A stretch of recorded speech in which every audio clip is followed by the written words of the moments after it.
Nandito kami ngayon sa Senate, nag-file kami ng ethics complaint laban kay Senator Pia Cayetano kasama ang iba't ibang mga kababaihang grupo at kabataang grupo.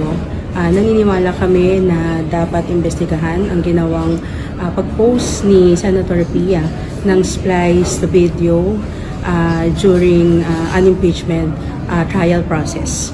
Naniniwala kami na ito ay hindi magandang conduct, hindi tamang conduct ng isang senador, lalong-lalo na ng isang senator judge sa isang ongoing impeachment trial.